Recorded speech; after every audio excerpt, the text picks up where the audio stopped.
안녕하세요. 저는 충청도 지방에서 거주하는 40대 후반 여자입니다. 매일 재밌게 듣기만 하다가 저도 제보하고 싶은 일이 있어서 용기를 내보았어요. 제 이야기는 제 남편과 관련된 내용이에요. 바로 얘기를 시작해 볼게요. 저와 남편은 충청도 어느 지방에서 태어났어요. 저희가 태어나고 자란 고향은 되게 작은 동네고 지금도 개발이 많이 되진 않았어요. 그런데 제가 학교 다닐 때는 더 그랬어요. 초등학교, 중학교, 고등학교도 각 하나씩만 있었어요. 그렇게 작은 동네에서 저는 가구 공장을 운영하시는 아빠 밑에서 태어났어요. 공장을 운영하시던 아빠 덕분에 저는 어린 시절에 부러움을 받으며 살았던 기억이 나요. 물론 요즘 워낙 잘 사는 사람이 많으니까 그게 뭐 어때서 생각하실 수도 있어요. 하지만 저 시절에 우리 고향에서는 우리 집이 잘 사는 편이어서 친구들이 많이 부러워했어요. 남편은 저와 동갑이고 소꿉친구로 자랐어요. 남편의 아버지가 우리 아버지 공장에서 일하시는 분이었어요. 그래서 공장에서 남편과 저는 뛰어다니며 같이 놀았어요. 그러다 어른들에게 걸리면 불이 나게 도망가고 그랬죠. 그렇게 우리는 취학 전부터 초등학교에 들어가서도 매우 가깝게 지냈어요. 거의 그냥 남매처럼 자랐던 것 같아요. 왜냐하면 저도 남편도 외동이었기 때문에 굉장히 많이 붙어 있었어요. 서로 집에서 밥도 자연스럽게 같이 먹던 날도 되게 많았어요. 시골이었기 때문에 밭이 많았는데 서리도 하고 동네 강아지들과도 뛰어다니고 재미있게 지냈어요. 그대로 남편과 저는 중학생이 되었습니다. 중학생 때는 이제 본격적으로 사춘기가 오는 시기잖아요. 둘 다 사춘기가 왔지만 이상하게 서로에게는 관대했어요. 그리고 제가 학교에서 여자아이들과 싸워서 혼자 다니던 시기도 있었어요. 그럴 때 남편만 유일하게 제 곁을 지켜주었습니다. 그렇게 저는 남편에게 더 의지했고 우리는 고등학교에 진학하고도 붙어 다니기 시작했어요. 저희가 초등학교 입학 전부터 그렇게 10년 넘게 붙어 다니니 동네 사람들은 그냥 저와 남편을 하나의 쌍이라고 인식했어요. 저를 보면 준아 어디 갔니? 물어보고 남편이 혼자 있으면 세정이 어딨니? 물어봤어요. 학교에서도 선생님들과 친구들은 저희가 사귀는 것을 아주 당연하게 생각했어요. 저는 서로 누가 사귀자고 한 것도 아닌데 저러니까 웃기더라고요. 그래서 고등학교 2학년 여름에 남편에게 말했습니다. 남편과 개울가에서 놀다가 집에 돌아가는 길이었어요. 야, 이준아 너랑 나랑 뭐야? 다들 우리가 사귄다고 알아. 우리가 사귀네 사이야? 남편은 가만히 멈춰서 저를 바라봤어요. 쳐다보지 말고 말을 해. 그럼 사귀죠. 정말 담백하고 직설적이고 어이없는 대답이었습니다. 그렇게 저희는 사귀게 되었어요. 옆집 사는 순애는 동네 오빠가 꽃다발을 사와서 고백했다는데 저는 간단하게 사귀자는 말로 연애를 시작하다니 억울한 마음도 들었습니다.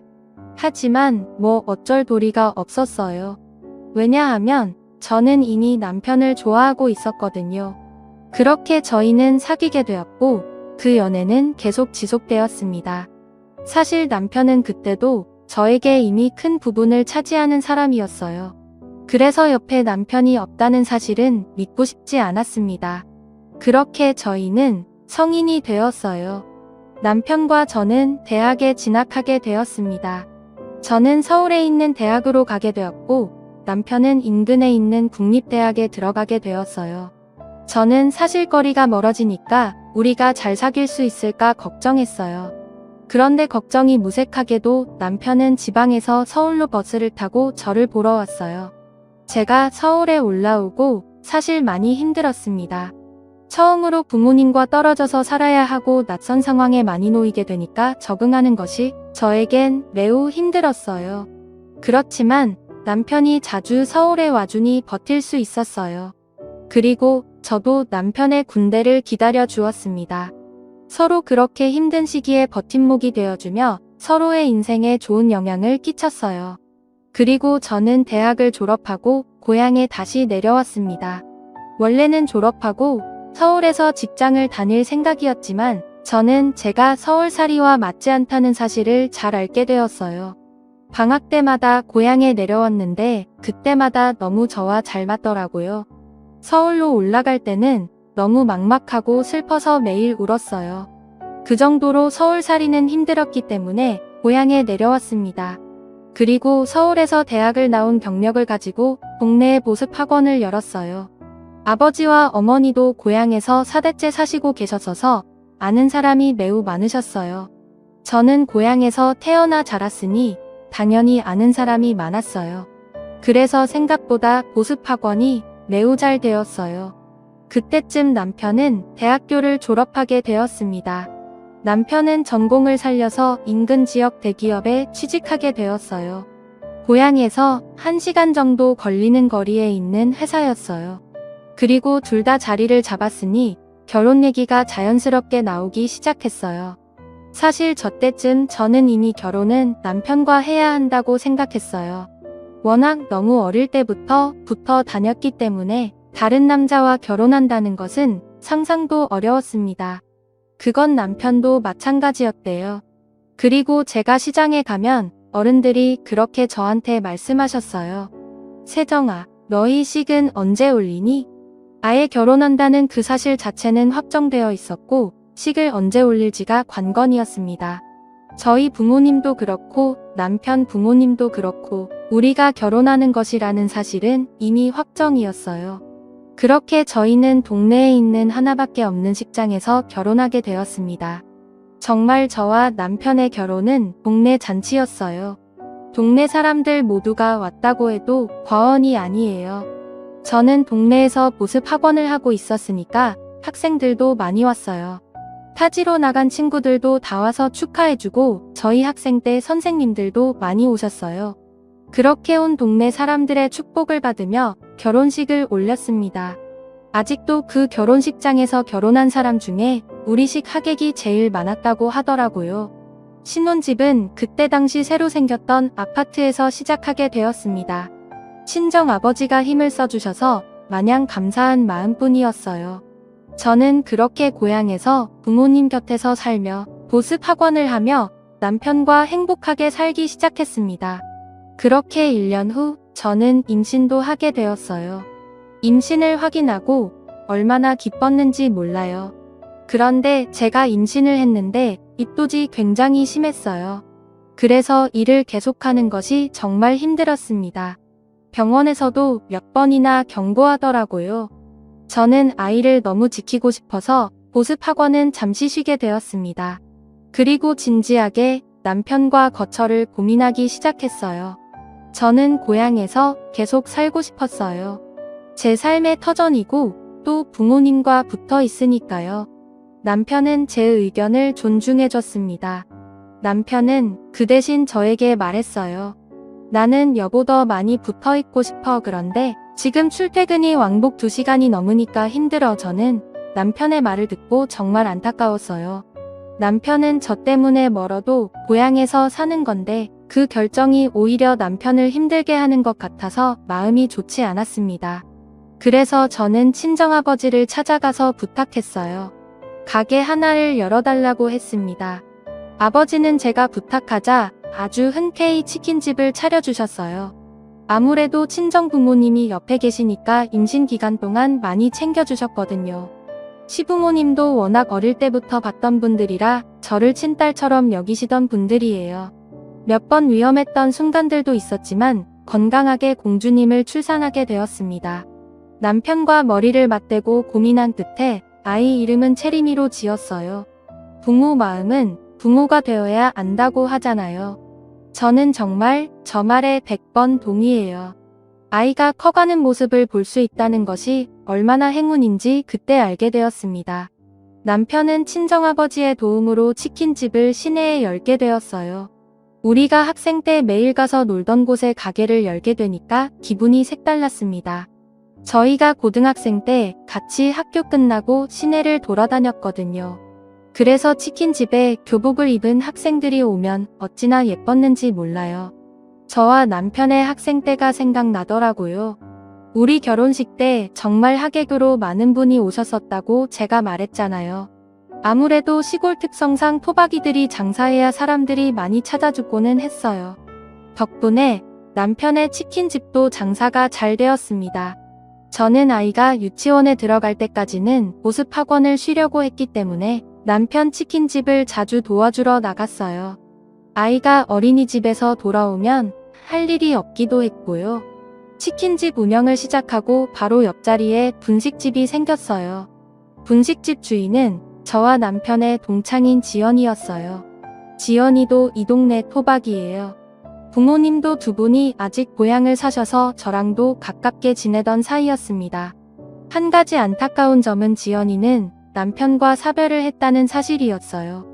지연이는 결혼하기 전에 아이가 생겼는데 결혼식을 올리고 아이 얼굴도 보기 전에 남편이 교통사고로 사망했습니다.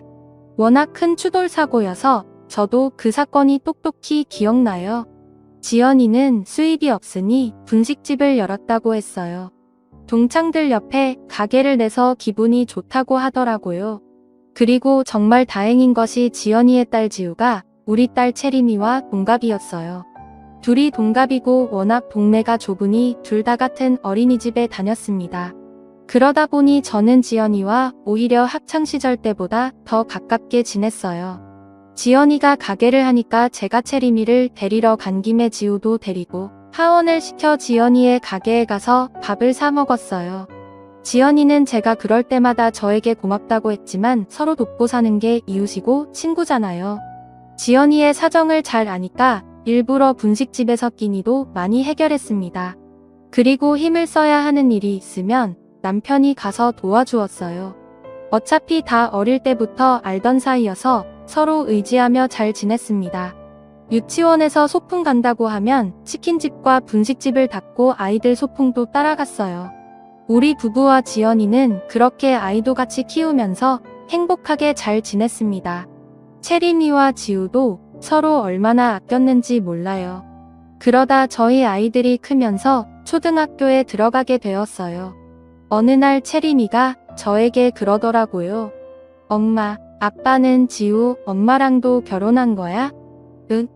아니야. 아빠는 엄마랑만 결혼한 거야. 왜 그래? 학교에서 집에 오는데 어떤 할머니가 나에게 엄마가 2명이라 어떡하냐고 그랬어. 에이, 아니야. 아빠한테 물어봐. 채림이 엄마는 엄마 하나야. 채림이 말을 듣고 나니까 감정이 이상했어요. 제가 안쓰러워서 지연이와 가깝게 지냈고 남편도 워낙 어릴 때부터 알던 사이라 좋은 마음으로 같이 다녔던 건데 남들이 볼 땐 안 좋아 보일 수도 있다는 생각이 들더라고요. 그리고 제가 채림이가 초등학교에 입학하며 보습학원을 다시 열었거든요. 그래서 남편 치킨집에 자주 가지 못했어요. 남편을 굳게 믿었고 또 의심하고 싶지 않았지만 채림이가 저렇게 말하니까 또 여자 마음이란 게 마냥 편하지는 않더라고요. 그래서 다음날 일부러 학원에서 바로 집으로 가지 않고 치킨집으로 퇴근했습니다. 치킨집에 말을 하지 않고 들어갔더니 거기에 지연이가 있더라고요. 세정아, 무슨 일이야? 남편 가게에 오는데 무슨 일이 있어야 오는 건 아니잖아. 그렇긴 하지. 당연히 장난이야. 기분 나쁜 건 아니지? 나도 장난이야. 괜찮아. 장난이라고 대답은 했지만 기분은 나빴어요. 남편을 쳐다보니 잘 왔다고 수고했다고 하더라고요. 그렇게 남편과 같이 퇴근하고 집으로 가는 길에 제가 기분이 안 좋아 보이자 남편이 먼저 말을 꺼냈습니다. 혹시 지연이 때문에 그런 거야? 여보, 오해 안 했으면 좋겠어. 정말 나는 여보밖에 없는 거 잘 알잖아. 자기를 의심하는 건 아닌데 그냥 동네에서 말이 나올까봐 걱정돼서 그래. 우리가 어릴 때부터 붙어 다녔던 거 기억나지? 여기 사람들 다 우리 사이 아는데 무슨 걱정이야. 내가 더 잘할게. 너무 걱정하지 마. 남편이 저렇게 말해주니까 마음이 놓이더라고요. 그 뒤로 남편 가게에 몰래 찾아가도 지연이는 잘 보이지 않았습니다. 남편이 말을 잘했나 보다 생각이 들어 고맙더라고요. 지연이 분식집에 찾아가도 지연이는 예전처럼 저를 반겨주었어요. 그래서 속으로 내심 미안한 마음이 들었습니다. 아무래도 지역이 좁아서 제가 더 걱정했었어요. 시골 사셨던 분들은 다들 공감하실 텐데 지역사회가 굉장히 좁거든요. 워낙 작은 일로도 소문이 금방 퍼지니까 저도 모르게 계속 조심하는 경향이 있었습니다. 예를 들어 제가 말 한마디를 하면 하루 만에 소문이 다 퍼지더라고요. 또 아무래도 제가 보습학원을 운영하니까 더 그랬던 것 같아요.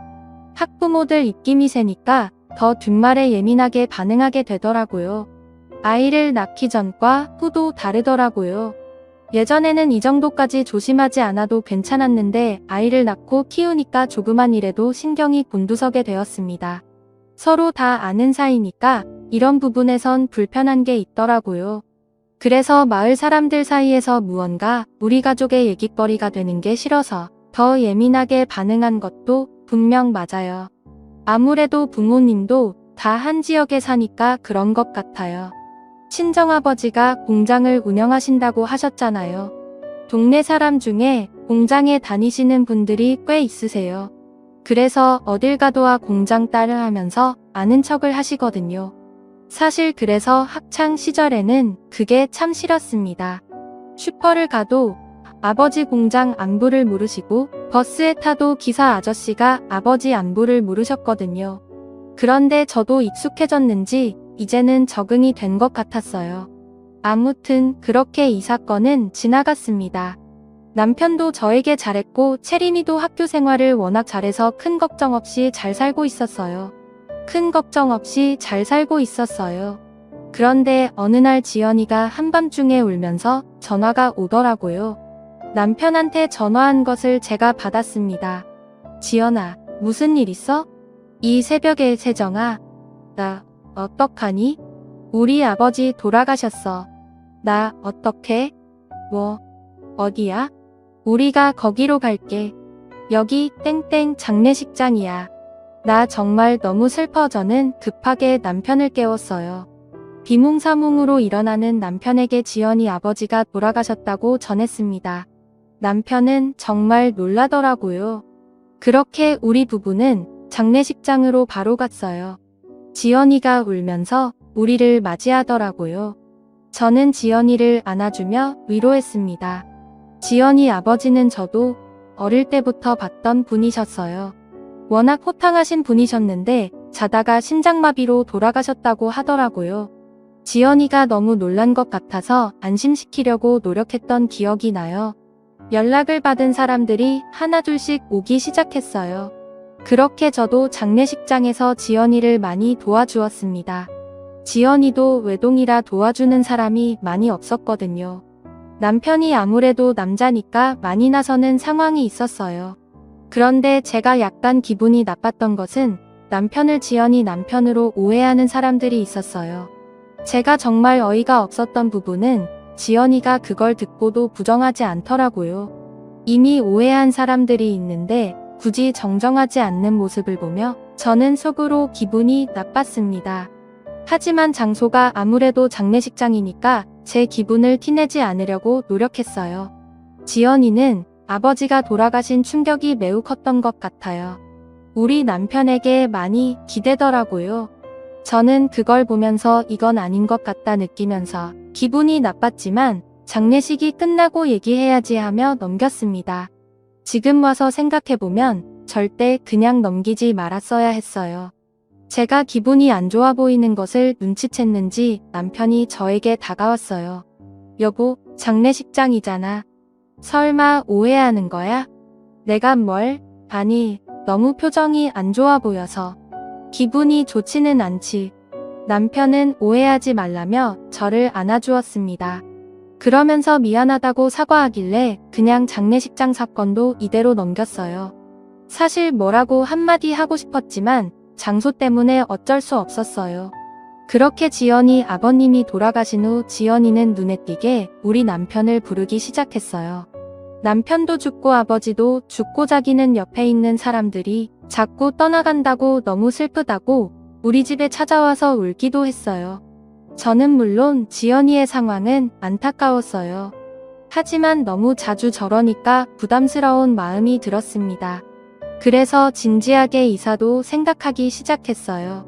고향이라 대학도 서울에서 나왔지만 굳이 내려왔던 것이었는데 뭔가 살면서 불편한 상황이 계속 생기니까 오히려 내가 여기를 피해야 하나 생각이 들었습니다.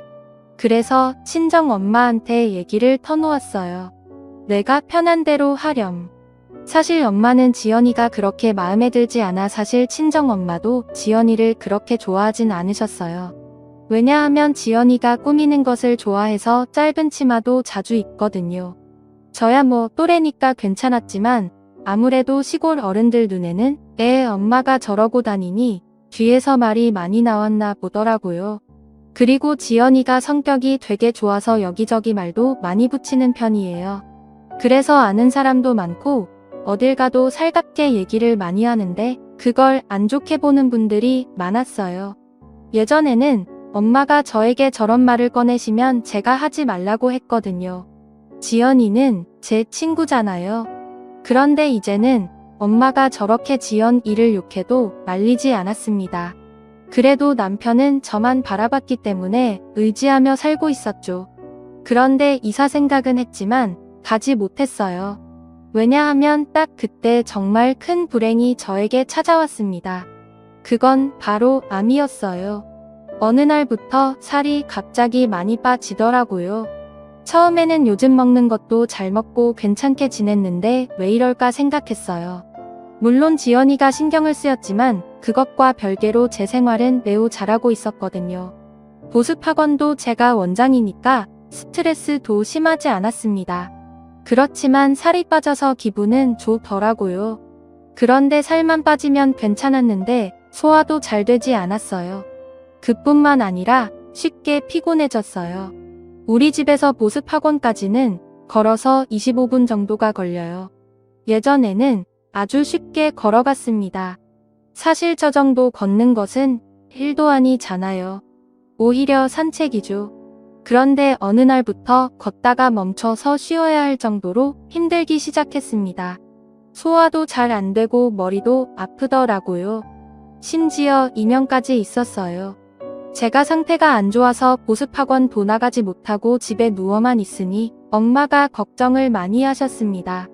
그래서 동네 의원을 데려갔는데 처음에는 저보고 스트레스가 심해서 그런 것 같으니 조금만 집에서 쉬면 괜찮아진다고 하더라고요. 저는 그 동네 의원을 제가 어릴 때부터 갔어요. 그래서 의사 선생님이 마치 제 주치의이세요. 누구보다 제 건강 상태를 잘 아시는 분이 그렇게 말씀해 주시니 철석같이 믿었습니다. 유치원생 때부터 엄마 손을 잡고 그 의원을 다녔던 기억이 생생하거든요. 그래서 보습학원을 한 달간 쉬면서 집에서 가만히 있었어요. 남편도 그때 걱정이 되었는지 출근 전과 퇴근 후에 제 상태를 많이 살폈습니다. 채림이도 제가 걱정이 많이 되었나 봐요. 저한테 엄마 아프면 안 돼 말하는데 너무 미안했습니다. 그런데 문제는 제 몸 상태였어요. 아무리 쉬어도 나아지기는커녕 오히려 더 심해지더라고요. 소화가 특히 너무 안 되더라고요. 그래서 이건 보통 일이 아닌 것 같단 판단을 내렸습니다. 친정엄마는 큰 병원에 가보자고 하셨어요. 그래서 인근에 있는 대학병원에 가서 검사를 받게 되었습니다. 그리고 바로 알게 되었어요. 제가 위암이라는 것을요. 저는 진단을 받고 너무 멍했습니다. 이 사실이 현실이 아닌 것 같았어요. 도저히 믿을 수가 없어서 대학병원 의사 선생님께 10번도 넘게 물어봤습니다. 하지만 선생님은 단호하게 말씀하셨어요. 위암입니다. 그래도 아직 말개나 아니에요. 치료하면 나아질 가능성이 있기는 해요. 저는 정말 제가 외암에 걸렸는지 도통 이해가 가지 않았습니다. 여러분 혹시 그거 아시나요? 암은 가족력이 가장 세요. 그래서 가족 중에 암에 걸리신 분이 계시면 건강관리를 정말 유심히 하셔야 해요. 그런데 제가 의아했던 점은 우리 가족 중에는 암에 걸리신 분이 없으셨어요. 그래서 사실 암에 걸릴 것이라는 것을 전혀 예상한 적이 없었습니다. 만약 누군가 암에 걸린 적이 있었다면 저도 예상했을 거예요. 그런데 그렇지 않으니 적잖이 당황했어요. 제가 원인을 물어봤더니 선생님은 원인은 워낙 다양해서 특정할 수 없다고 하시더라고요. 엄마는 옆에서 진단을 받자마자 우시기 시작하셨습니다.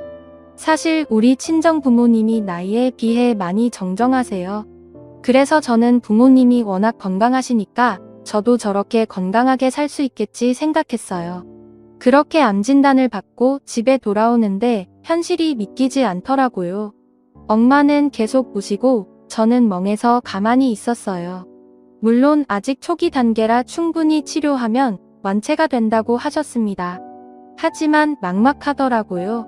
전혀 예상하지 못한 상황이라 그런 것 같았어요. 남편에게 전화를 걸어 할 말이 있다고 했습니다. 그리고 친정 부모님 댁으로 불렀어요. 남편과 아빠를 앉혀놓고 저의 암 사실을 말했습니다. 아버지는 너무 충격을 받으셨는지 줄담배를 피우셨어요. 남편은 제가 암이라는 사실을 고백하자 울기 시작했습니다. 남편이 울자 친정엄마도 덩달아 또 울기 시작했어요. 저도 사실 울고 싶었어요. 하지만 자꾸 머릿속에 우리 딸 생각이 났습니다. 채림이는 이제 겨우 10살이거든요.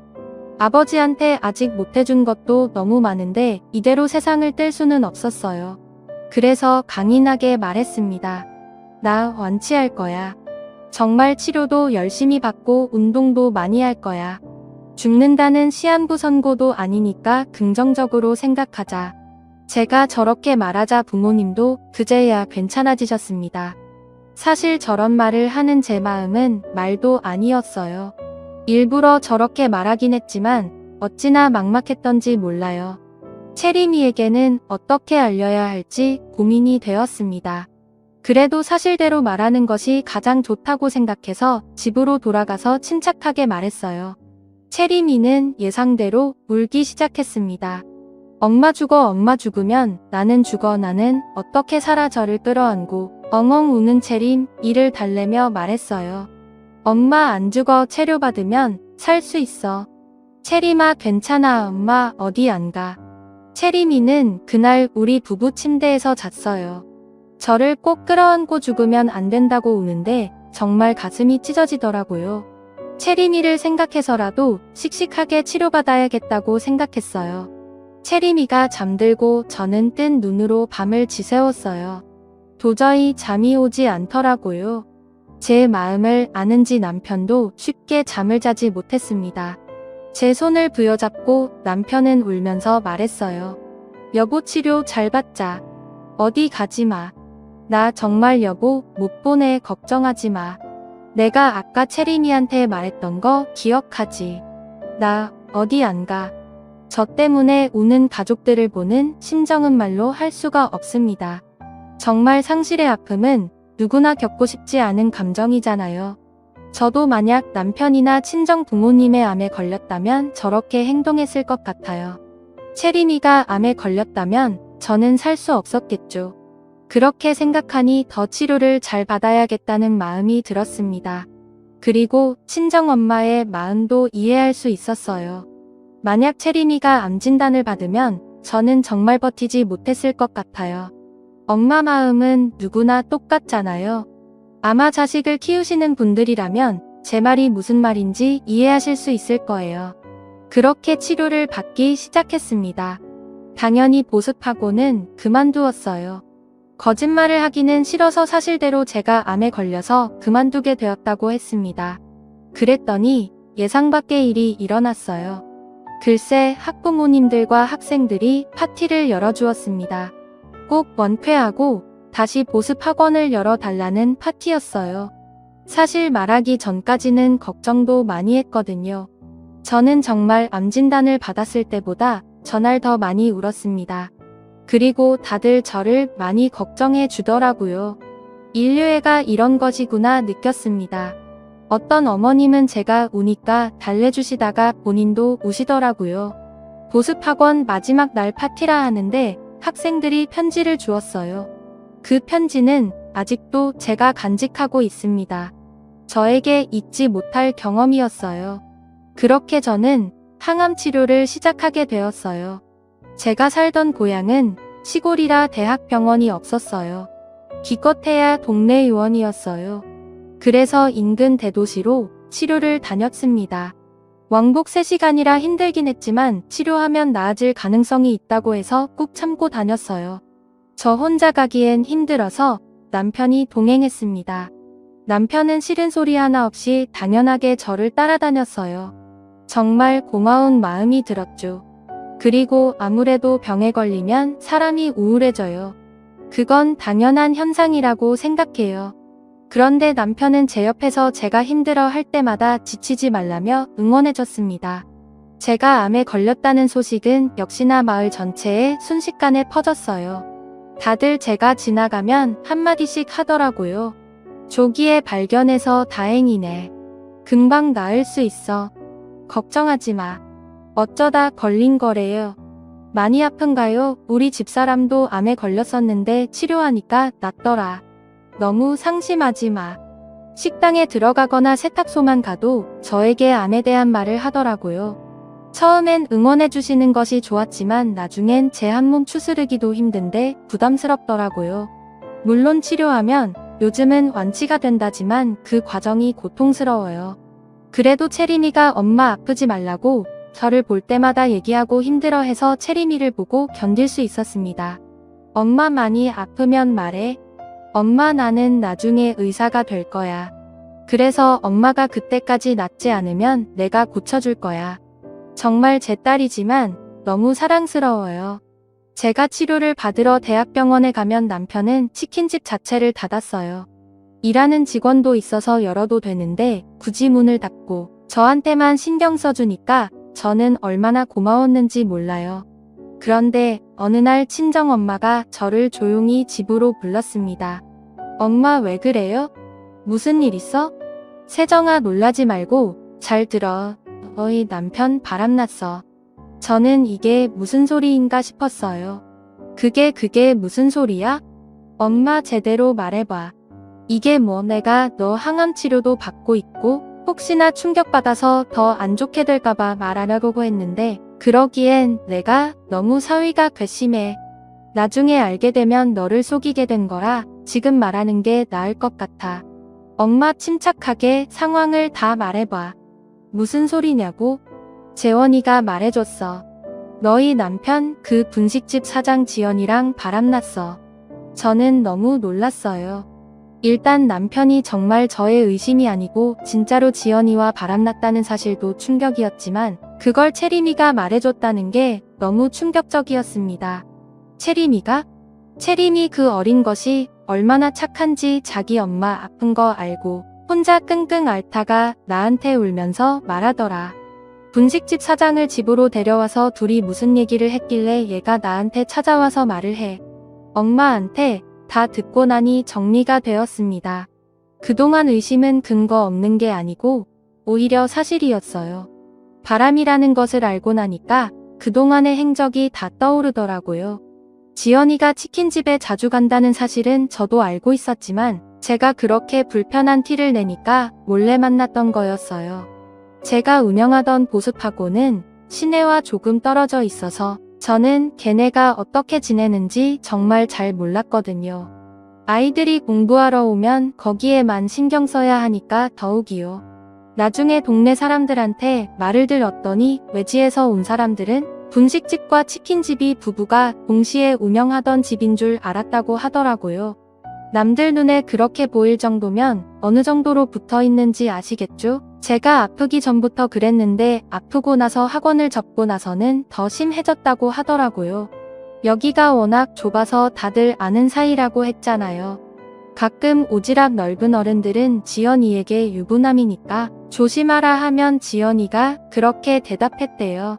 무슨 상관이세요? 그걸 심지어 아이들도 이상하다고 여겼나 봐요. 언니 딸인 지우가 채림이에게 우리 엄마랑 너희 아빠 결혼해. 그럼 너희 엄마는 어떻게 이런 말도 했다고 하더라고요. 아이들이 혼란스러울 정도로 붙어 다녔다는 것을 알자 정말 배신감에 온몸이 부들부들 떨렸습니다. 가장 충격적인 것은 채림이가 있는 집에 지연이가 왔었나 봐요. 채림이 안녕, 이모가 잠깐 반찬 주러 왔어. 채림이는 그때 마침 태권도 도장에 가야 해서 인사하고 나왔었다고 해요. 그러다 깜빡하고 못 챙긴 게 있어서 다시 집에 들어갔는데 방에서 지연이와 남편이 대화하고 있었던 거죠. 그런데 대화 내용이 정말 충격적이었어요. 보험금 타면 내 차부터 바꿔줄게. 얼마 남지 않은 것 같지? 기다려봐. 정말 자기야, 나 기대된다. 지금부터 차 고르고 있을래. 가방도 사줄 거지? 당연하지. 원하는 가방 있으면 미리 백화점 가서 골라. 저렇게 방에서 떠들던 소리를 채림이가 방 앞에서 다 들었다고 하더라고요. 채림이는 듣고 혼자 태권도도 가지 않고 길가에서 울었다고 해요. 10살이라서 아예 아무것도 모르는 나이는 아니거든요. 그래서 처음엔 혼자만 알고 있으려고 하다가 외할머니 그러니까 우리 친정엄마한테 가서 말한 거라고 했어요. 저는 정말 그걸 다른 사람도 아니고 우리 딸이 들었다고 생각하니까 업장이 무너졌습니다. 남편과 지연이에 대한 배신감은 말로 할 수가 없었어요. 정말 지연이가 괘씸했던 것은 제가 중간에 불편한 티를 내면 장난이라고 저를 긁었잖아요. 그래놓고는 뒤에서 남편하고 제 얘기를 했을 거라는 것을 떠올리니까 너무 충격이었어요. 쟤들은 저를 얼마나 바보처럼 알았겠어요. 그리고 남편에 대한 배신감은 정말 제 인생 자체를 부정당하는 느낌이었습니다. 남편과 저는 소꿉 친구였잖아요. 기억도 잘 안 나는 아주 어린 시절부터 함께였어요. 미취학 아동 시절부터 학창 시절 내내 붙어 다녀서 그냥 남편은 제 전부였습니다. 저는 남편만큼 저를 이해해주는 사람은 이 세상에 없다고 생각했어요. 힘든 일이 있으면 남편에게 가장 먼저 말하고 기쁜 일이 있어도 남편에게 가장 먼저 전했어요. 저는 당연히 제 인생의 한 부분을 아니 어쩌면 모든 부분을 차지했다고 생각했는데 정말 너무 충격이더라고요. 제 앞에서는 제가 암에 걸렸다니까 손을 부여잡고 울고 또 언제는 밥을 먹다가 혼자 우는 거예요. 제가 너무 당황해서 여보 갑자기 왜 우는 거냐고 물어보니까 남편이 울면서 말했어요. 이런 평범한 일상이 나중에 가면 그리워질까봐. 그게 무서워. 나는 여보랑 채림이랑 이렇게 평생 행복하게 도란도란 살고 싶었는데 갑자기 밥을 먹다가 저러니까 저도 너무 당황했지만 말이 너무 슬퍼서 그 말을 듣고 같이 울었습니다. 채림이도 당연히 울었고요. 이렇게 셋이 밥 먹다가 울기도 했었는데 그게 다 가식이라는 거잖아요. 배신도 이런 배신이 있을까요? 저는 엄마한테 내 남편이 바람났다는 사실을 듣고 정말 멍했습니다. 화를 낼 기운도 없고 그냥 이게 현실이 아니었으면 좋겠다는 생각만 들었어요. 그리고 제 눈으로 직접 확인해야 할 것 같았어요. 다른 사람도 아니고 제 남편이 저를 두고 바람을 피웠다는 사실이 정말 믿기지 않았습니다. 물론 채림이가 말한 거니까 틀린 말은 아닐 것이고 저도 몇 번이나 이상하다고 생각했지만 그게 의심으로 남을 때랑 직접 확인하는 것은 완전히 다른 얘기잖아요. 그래서 바로 그 길로 남편 치킨집으로 갔어요. 여보 무슨 일이야? 오늘 집에서 쉰다며. 저는 그런데 남편이 웃으면서 저를 보니까 눈물이 나오더라고요. 차마 확인받고 싶지 않았던 마음이 커서 그랬던 것 같아요. 만약 물어봐서 그게 사실이라면 저 웃음조차 거짓이라는 거잖아요. 저는 정말 그래서 그냥 치킨집 한가운데서 갑자기 울음이 터졌습니다. 손님들도 있었지만 그건 신경 쓰이지 않았어요. 그냥 제 감정이 우선이었습니다. 여보 왜 그래? 많이 아파? 지금 병원 갈까? 남편이 달려와서 제 어깨를 감싸며 물었어요. 그런데 순간 역겨운 마음이 들더라고요. 제 앞에서는 이렇게 연기를 하고 뒤에서는 또 지연이에게 차를 사주니 가방을 사주니 그런 얘기를 한다는 거잖아요. 그래서 남편의 손을 뿌리치고 단도직입적으로 물었습니다. 야, 너 바람났어. 그것도 지연이라 네가 사람이야. 말하다 보니 화가 급속도로 올라오더라고요. 그래서 소리를 지르며 말했어요. 바람 네가 날 두고 바람 미쳤어. 남편은 심하게 당황하더라고요. 무슨 소리야? 아니 내가 무슨 바람이야. 말이 되는 소리를 해. 왜 그래? 정말 많이 아프면 병원에 가자. 남편은 저를 억지로 밖으로 데리고 나왔어요. 가게에 손님들이 있어서 그런 것 같았는데 저는 참을 수가 없었습니다. 지연이가 다 말했어. 네가 지연이한테 내 보험금으로 가방 사고 차도 사준다고 했다며? 야, 네가 인간이야. 남편은 진정하고 집에 가서 얘기하자고 했어요. 길거리에서 사람들이 다 쳐다봤지만 알바 아니었습니다. 친정엄마가 제가 걱정됐는지 따라오셨나 봐요. 옆에 와서 제 남편을 밀치고 울면서 말했어요. 지연아, 정말 네가 어떻게 그래. 다른 사람도 아니고 네가 내 딸 어떻게. 남편은 심하게 당황했어요. 저는 치킨집 바로 옆에 있는 분식집으로 향했습니다. 어느덧 사람들이 많이 모여 있었어요. 다들 한마디씩 하더라고요. 진짜 바람이야. 대박. 그럴 줄 알았어. 아니, 어쩐지 분식집 사장이 그렇게 치킨집에 많이 들어가더라. 저는 분식집 문을 열었는데 글쎄 지연이가 안에 있으면서 문을 잠갔더라고요. 문이 투명해서 안이 다 보였는데 싱크대 밑에 숨었는지 손님들만 당황해서 어쩔 줄은 몰라더라고요. 안에 있던 손님이 문을 열어줘서 저도 안으로 들어갔어요. 야, 이지연. 나와 친정엄마도 들어와서 지연이를 같이 찾았습니다. 역시나 싱크대 밑에 있더라고요. 제가 지연이에게 네가 어떻게 그러냐고 따지니까 지연이는 생각보다 덤덤했어요. 아니, 오히려 뻔뻔했어요. 저렇게 뻔뻔해야 유부남과 바람이 나는가 봐요. 너희 남편이 내가 좋다는데 어떡하니? 그럼 남편 관리를 잘하던가. 너 그게 나한테 할 말이야. 못할 말은 아니잖아. 그리고 가게 나가줬으면 좋겠는데 계속 그러고 있으면 영업방해로 경찰에 신고할 거야. 너무 뻔뻔한 모습에 저는 눈물이 나왔습니다. 남편은 아니라고 부인했지만 지연이가 확인을 해준 거잖아요. 아니라고 믿고 싶었는데 사실이라니 정말 슬펐어요. 하필 내 남편의 불륜 상대가 나도 알고 심지어 친하게 지내던 친구라. 이게 진짜 말이 되나요, 여러분? 그동안 저를 두고 뒤에서 얼마나 그들끼리 즐거웠을까요? 그걸 생각하니 더 마음이 아팠습니다. 심지어 우리는 아이도 있었잖아요. 각자 딸도 있고 2명이 동갑이라 친하게 지냈는데 도대체 무슨 마음이 길래 불륜을 저지른 건지 궁금했습니다. 지연이의 뻔뻔한 말에 친정엄마는 충격을 받아서 쓰러지셨죠. 정말 난장판이 따로 없었습니다. 사람들도 지연이에게 한마디씩 했어요. 아무리 그래도 유부남을 건들면 어떡해요? 아니, 셋 다 도박이면서 너무하네. 어린 시절부터 봤을 텐데 지연이는 정말 당당했어요. 나가세요. 영업방해로 당신들 다 신고할 거야. 그리고 정말 경찰이 신고했는지 순찰차가 왔습니다. 저는 정말 너무 허탈하고 충격이 컸어요. 저는 친정부모님 댁으로 가서 누워 있었습니다. 도저히 집에 갈 수가 없었어요. 우리 집에 지연이가 들어왔다는 사실을 듣고 나니까 꼴보기도 싫었습니다. 채림이는 제 옆에 딱 달라붙어 있었어요. 친구들이 나한테 이제 지우 엄마가 내 엄마냐고 계속 물어봤어. 나는 그럴 때마다 아니라고 했는데 너무 슬펐어. 그런데 엄마가 아프니까 더 슬펐어. 엄마 아프지 마. 저는 저의 충격도 충격이었지만 채림이가 받은 상처도 크다고 생각하니 가슴이 찢어지는 것 같았습니다.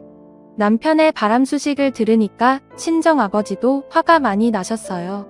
남편은 집이 여유가 있지 않았습니다. 그래서 우리 집과 치킨집도 친정아버지가 다 해주셨거든요. 그리고 남편의 아버지 저에겐 시아버지죠. 시아버지도 젊었을 때 능력 없어서 아무것도 못하고 있으니까 우리 아버지가 당신 공장에 취직시켜 주시기도 했어요. 정말 이렇게 아주 예전부터 우리 집이 도와주었는데 돌아오는 건 불륜이라니 너무 슬펐습니다. 남편은 그날 어디서 잤는지 모르겠어요. 아마 우리 집에 왔을 수도 있겠죠. 저는 불륜 사실을 알고 나서 단 한 번도 우리 집에 가지 않았습니다. 그 집에 가는 것 자체가 역겹더라고요. 어차피 집은 저희 아버지가 해주신 거라 제 명의여서 그대로 부동산에 말했어요.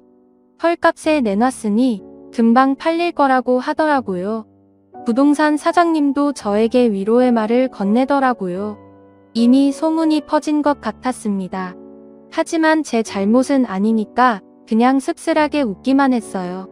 집은 외지인이 우리 고향에 올 예정이었는데 그분이 사셨습니다. 집이 팔렸으니 남편은 나가야 하잖아요.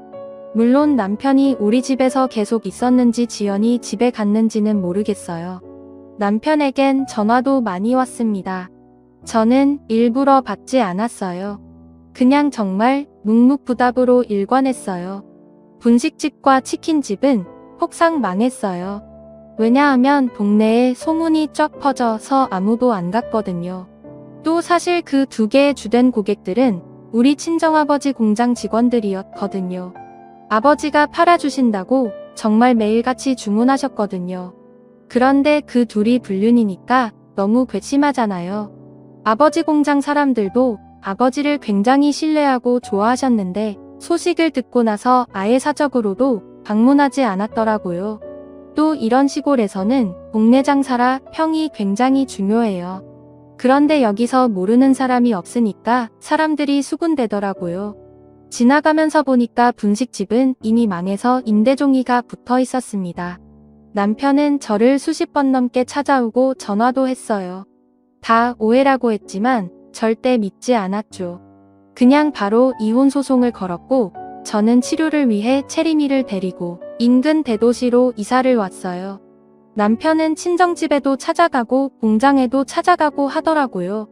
모든 걸 가지고 있다가 다 뺏기 니 갑자기 조급해졌나 봐요. 심지어 채림이마저 자기를 외면하니까 충격이 큰 것 같았어요. 자기가 잠시 미쳤었다고 제발 용서해달라고 울고불고 난리였습니다. 하지만 저는 동의하지 않았어요. 그냥 정말 꼴보기가 싫었고 남편과 이혼하고 채림이와 둘이 재병에 완치되면 제주도에 내려가서 살 예정이었어요. 물론 저도 충격이 너무 크고 채림이도 상처를 많이 받아서 제 암 치료를 하면서 동시에 둘이 정신과 치료도 많이 받았습니다. 상담도 많이 다니고 그렇게 둘이 서로 의지하며 힘든 시기를 거쳤어요. 친정 부모님도 저희를 적극적으로 지원해 주셨죠.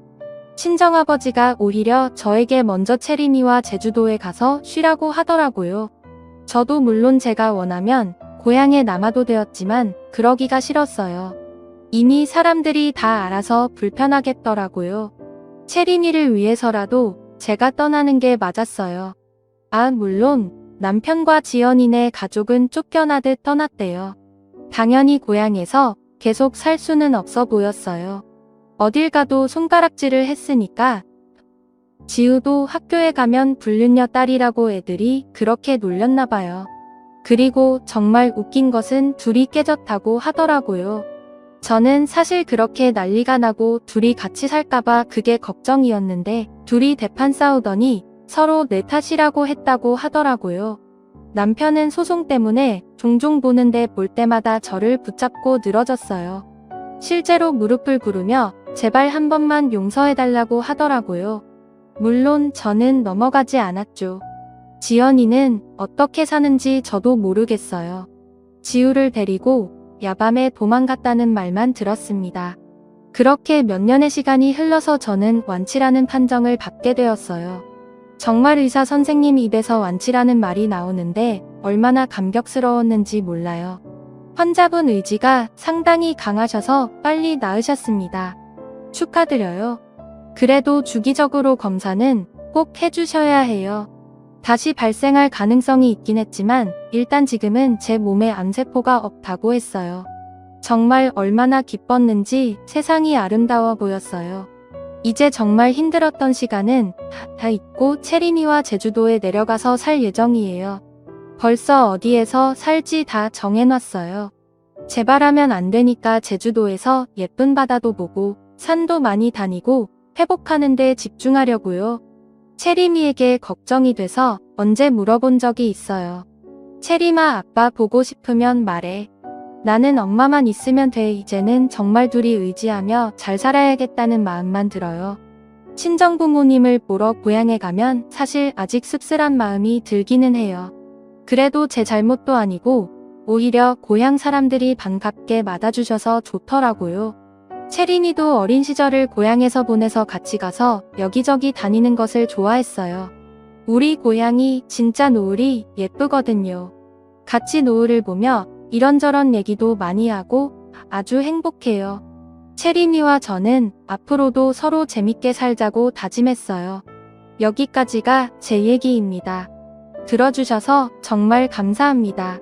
여러분들도 힘든 시기가 있어도 힘든 일 끝에는 좋은 일이 오고 나쁜 사람들은 결국 벌을 받는다는 것을 기억하시며 이겨내셨으면 좋겠어요. 다들 건강 유의하시고 건강하게 사셨으면 좋겠습니다. 감사합니다.